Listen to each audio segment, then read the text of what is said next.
सवाल बताने वाला हूँ जिसका नाम है बेसिक या बुनियादी शिक्षा प्रणाली। इस चैप्टर के मैं आपको बहुत ही महत्वपूर्ण क्वेश्चन से बताने वाला हूँ जो आपके एग्जाम में आते हैं। इस चैप्टर के हम सबसे पहले अति लघु उत्तरीय जानने वाले हैं।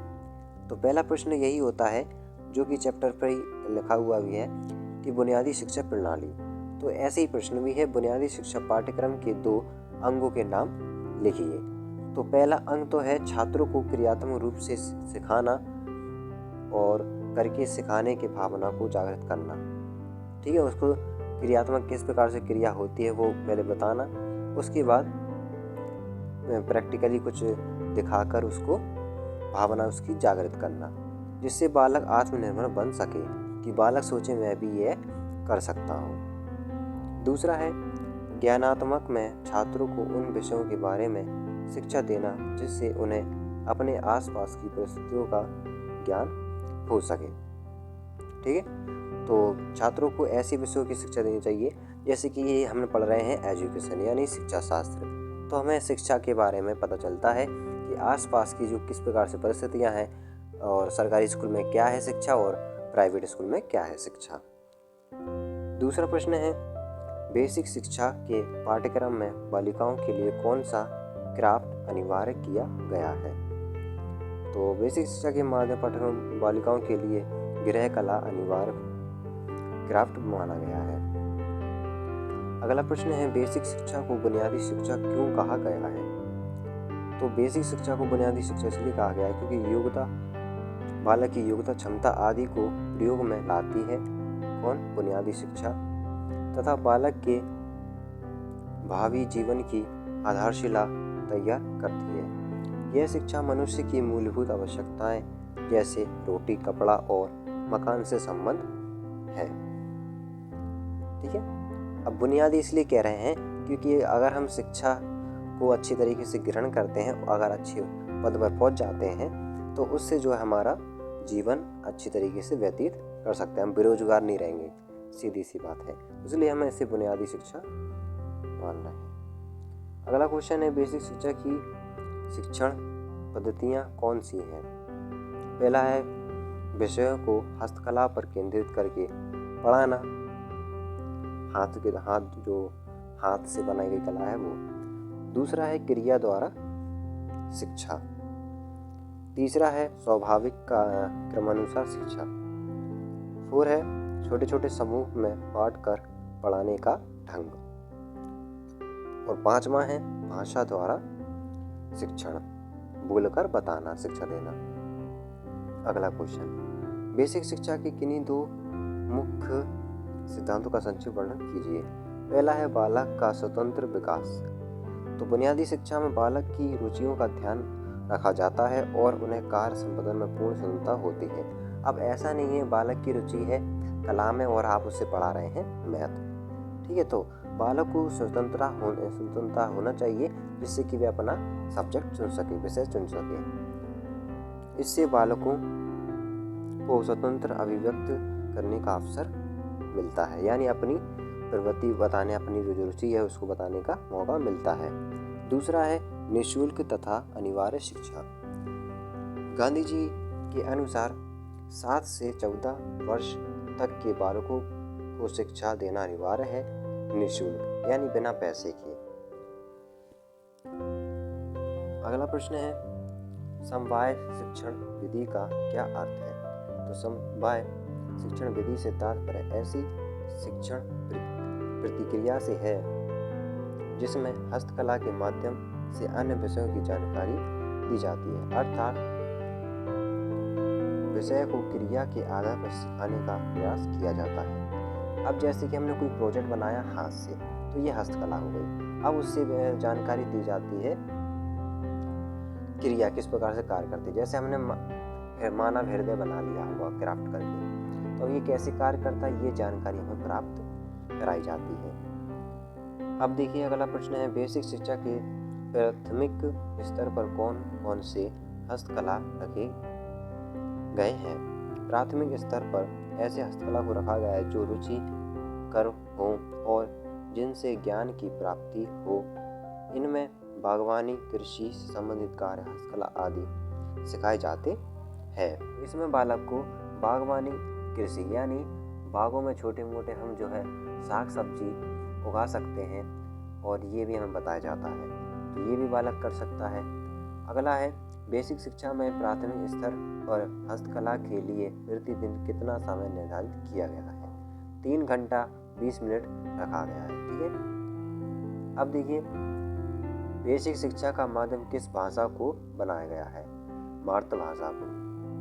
बेसिक शिक्षा मातृभाषा से लिए क्योंकि जो सबसे पहले जो शिक्षा बालक की होती है वो माँ होती है, शिक्षक है ना, अध्यापक माँ होती है, इसलिए हमें कहा गया है बेसिक शिक्षा को। इसमें वह बोलना सीखता है और उठना बैठना, चीज़ों को पहचानना, किस चीज़ को क्या नाम से बुलाएंगे। अगला प्रश्न है बेसिक शिक्षा के जन्मदाता कौन थे? या ऐसे भी आ सकता है महात्मा गांधी ने कौन सी शिक्षा पद्धति बनाई थी? तो बेसिक शिक्षा के जन्मदाता महात्मा गांधी थे, ये आप याद करने वाली चीज़ है ये। ठीक है, अंडरलाइन करेंगे इसको। तो बेसिक शिक्षा की जो जन्मदाता है कौन है? महात्मा गांधी है। अब देखिए लघु, तो पहला प्रश्न यही है कि महात्मा गांधी ने शिक्षा का क्या अर्थ बताया है? गांधी जी को बुनियादी शिक्षा के जन्मदाता मानते हैं। इन्होंने शिक्षा को जीवन एक आवश्यक अंग माना है और शिक्षा का माध्यम मातृभाषा माना है। इसके अनुसार शिक्षा एक ऐसी प्रक्रिया है जिसका उद्देश्य छात्रों का सर्वांगीण विकास करना है। इन्होंने अपनी इस प्रक्रिया में 3H पद्धति का वर्णन किया है: हैंड, हार्ट एंड हेड। हाथ से वह कार्य करता है और दिल से वह सोचता है, दिमाग से वह सोचता है और हार्ट यानी उसका हृदय।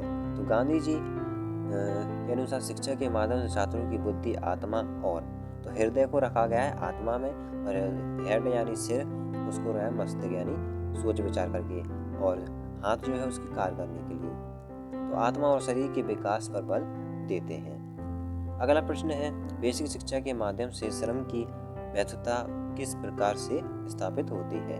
तो हमारे देश में शिक्षा तथा वैदिक कार्य का संबंध प्राचीन काल से स्वीकारा गया। दूसरी तरफ हम आज शिक्षा को शारीरिक श्रम से जोड़ते चले आ रहे हैं। शारीरिक श्रम से तात्पर्य छात्रों में श्रम की प्रति निष्ठा उत्पन्न करना, छात्र को हस्तकला से संबंधित कार्य स्वयं से करने के लिए प्रेरित करना ताकि वे श्रम की महत्वता को समझें। मतलब कि छात्र को ऐसा नहीं है केवल हम लिखाए जा रहे हैं, पढ़ाए जा रहे हैं, बल्कि उनको प्रेरित करना चाहिए कि हम जो है हाथ से प्रैक्टिकली करके देखें कोई भी कार्य को। और हस्तकला को इसलिए जोड़ा गया है कि अपने हाथों से बनाएगा तो उसको एक श्रम यानी कार्य करने की क्या होती, प्रेरणा मिलती, प्रेरित होता है। ठीक है, तो इसमें उसमें श्रम की भावना क्या होती है, उत्पन्न होती है।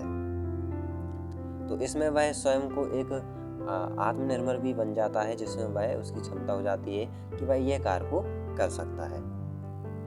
अगला प्रश्न है बेसिक शिक्षा के 4 सिद्धांत पर संक्षेप में प्रकाश डालिए।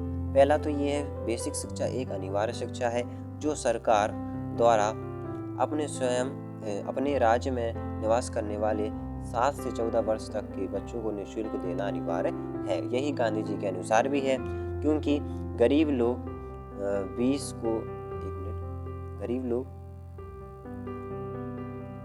बस इतना ही रहने दीजिए, निःशुल्क देना अनिवार्य है। और एक लाइन ऐसे जोड़ लीजिए कि गरीब जो लोग हैं उनकी आर्थिक स्थिति खराब होने के कारण वह जो है शिक्षा नहीं ले पाते हैं। दूसरा पॉइंट है शिक्षा का माध्यम मातृभाषा होनी चाहिए। अंग्रेजी कोई भी विदेशी भाषा प्रथम 5 कक्षा हटा देनी चाहिए। मतलब कि 5 कक्षा तक जो हमारी मातृभाषा है हिंदी, वह होना चाहिए। 5 कक्षा के बाद अगली जो भाषा होनी चाहिए, चाहे फिर वो अंग्रेजी हो या फिर उर्दू, कोई भी भाषा हो। तीसरा है शिक्षा एक ऐसी हो जो छात्रों को आत्मनिर्भर स्वावलंबी बनाए ताकि वह हस्त कौशल के माध्यम से वस्तु का निर्माण कर उसको बेचकर विद्यालय का खर्च चला सके। मतलब कि हस्त कला से बालक को ऐसा तैयार करना चाहिए, अगर वह किसी वस्तु का निर्माण करता है तो वह उसको बेचकर अच्छे दाम पाकर स्कूल का विद्यालय खर्चा चला सके। अगला पॉइंट है छात्रों को ऐसी शिक्षा दी जाए जो उनके मन में सहानुभूति, प्रेम, दया, धर्म, चरित्र का विकास कर सके। अगला पॉइंट है, डॉक्टर जाकिर हुसैन ने बेसिक शिक्षा के संदर्भ में क्या लिखा है। तो इन्होंने लिखा है, जो प्रतिवेदन एक मिनट शुरू से पढ़ते हैं। डॉक्टर जाकिर हुसैन ने बेसिक शिक्षा के संबंध में जो प्रतिवेदन दिया था, उसमें प्रथम प्रतिवेदन में योजना के सिद्धांत, उद्देश्य, शिक्षा प्रणाली तथा प्रशासकीय शासना की रूपरेखा प्रदान करना। इसके प्रतिवेदन में हस्तकला संबंधी कार्य की वृद्धि करते हुए उन्हें पाठ्यक्रम में शामिल करने का सुझाव दिया गया। तो इनके अनुसार ये है, जो हमने पढ़ा है हस्तकला, इसको शामिल किया गया है बालक के पाठ्यक्रम में, बस इतना है। तो ये हमारा जो चैप्टर है वो कंप्लीट होता है। तो ये बहुत ही महत्वपूर्ण क्वेश्चन हैं, इनको आप अच्छी तरीके से नोट कर लें, जो एग्ज़ाम में आपके आने वाले हैं।